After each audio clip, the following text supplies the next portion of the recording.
Hey YouTube, welcome back. It's How To with Doc Gaddy. Yeah, this last week I didn't film anything. Really sorry. I just had a lot of stuff on my mind and I just did a lot of work to try and settle my brain down.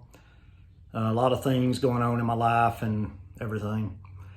So in this past week, I tiled the entire counter, tiled part of the backsplash, installed the sink, installed the TV in its mount, as well as finished with the rubberized coating on all of the seams on the roof, all the way across the trailer.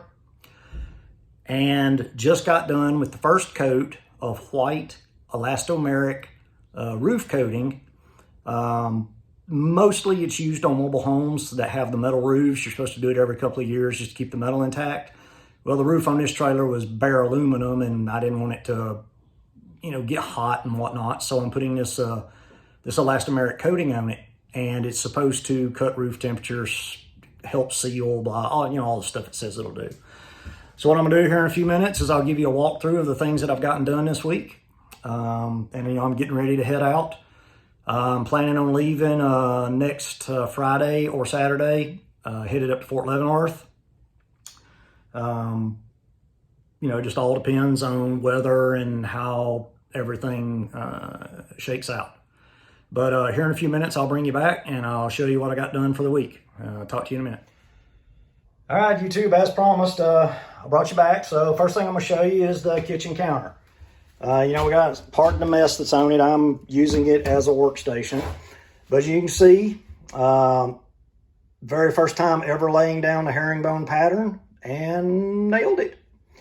And then on the back wall, I came up too high with a tile for a backsplash. And then what I'm gonna do, I plan on coming up above this seam. I'm gonna go get some complementing sticky back tile and come up above the eyelets, cut out around the eyelets, etc. And then over here, you'll notice that I haven't finished those two tiles. That's because I have to remove this screw, and I just haven't got to it yet. Here's my sink install. It went really well. It is a LK stainless steel sink. I picked it up at a store here in town. It's called Never Pay Retail. If you live in the Montgomery or Prattville area, you really should check it out. It's on 14, headed out of Millbrook. They'd have awesome deals on brand new stuff that was just returned from Amazon or Walmart or whatnot.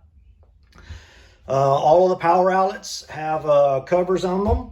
I did find at Lowe's face plates that have a built-in nightlight, and I'll show you one of those on the other side. So also, we got the door done. Plumb, square, hung, ready to go. Got the door casing in. This side, you see the casing's in, everything's good.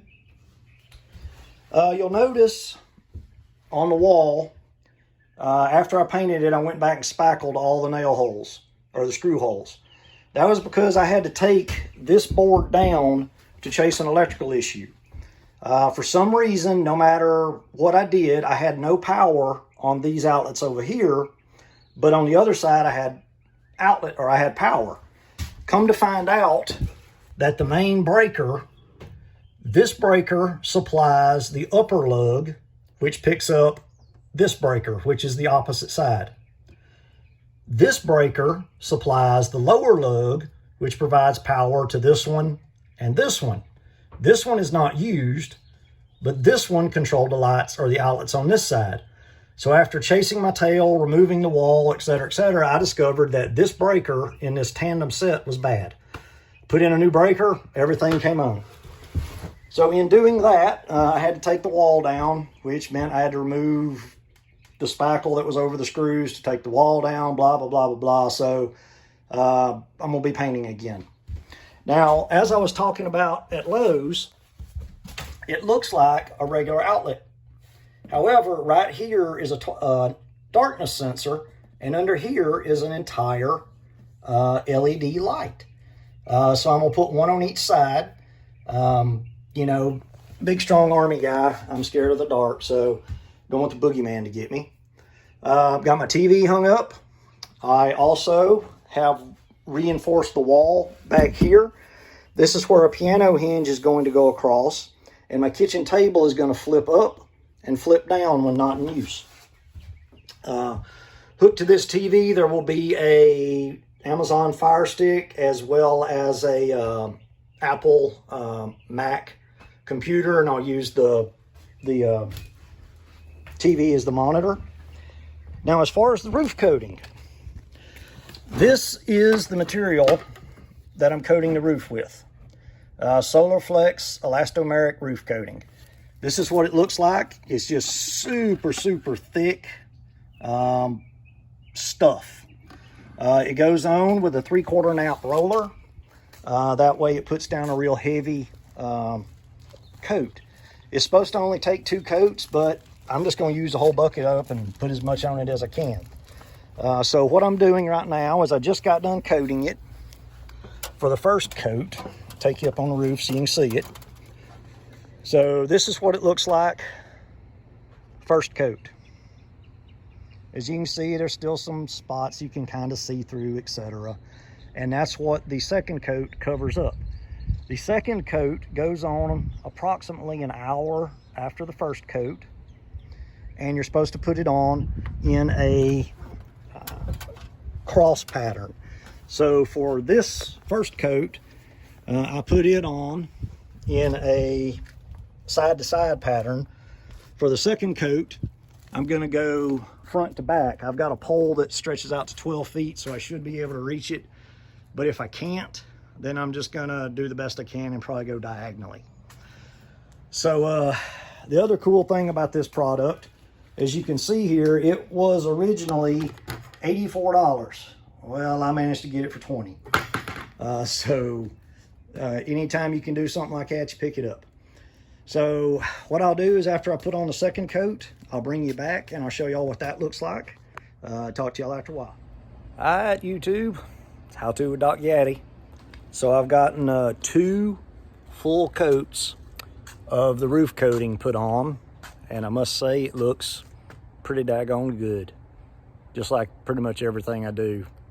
A little bit of arrogance there, but I am a pretty good guy.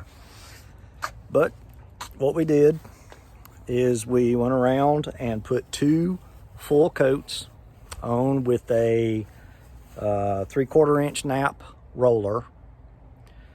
We found an extendable pole that goes from 3 feet out to 8 feet. And then with my arms, that allowed me to reach all the way across the trailer. So on the first coat, I went side to side. And then on the second coat, I went end to end as best I could. And then in the places that I couldn't go, like in the middle where I couldn't reach, I went diagonally and interlocked the strokes. So as you can see, here is what the stuff looks like in the bucket, and it is thick. I mean, it is super, super thick. Then up here on the roof, I'll turn you around so you can see it. You can see we got a nice solid coat all the way across the roof. And if you remember, right here and then right here underneath the coating is the black rubber. That serves as the water sealant. So everything went really well. We have the roof completely coated. Now I am going to go back tomorrow once I get done with all the things I have to do running around. I am going to go back tomorrow and finish up. I'm probably going to put 2 more coats on it because it only takes about 20 minutes to roll it. That way I have a good thick layer of that coating as best way to not only insulate but to protect the roof of the trailer. We went through earlier, when I say we, I say me. I went through earlier and sanded down all the spackle that I put back on. I'll be painting that tomorrow because I don't have enough paint to do it. Another thing that I've decided that I'm going to do is I just don't like the way that this and the floor. I don't like the way that looks. So I'm gonna go get some quarter round and probably just, I don't know, probably just paint it the same color as the wall. I don't know. But I'm gonna go get some quarter round and attach it at the top and bottom on both sides of the stud wall in the living room as well as in the kitchen. Put it up there at the top because obviously we don't have a bottom surface here. Another thing that's going to take place this week, because this is my final week, is that I'm going to be putting in a roof vent probably right here. Now, because it's going right here, and you see the difference between here, where I'm touching right here, and all the way back to this seam, these seams are where the stud, or not the studs, but the girders are at. So what I have to do, because the roof vent attaches on 4 sides, one side will screw directly into the girder that's up here. The other 3 sides, though, would only screw to the sheet metal that's on the roof. So what I'm going to do is I'm going to take 1-bys and build a frame where 2 of the 1-bys span the distance between the studs, and the other 2 will span the distance between the 1-bys. And that way the roof vent can screw through the sheet metal and directly into the 1-bys, and then the 1-bys will be screwed into the steel struts.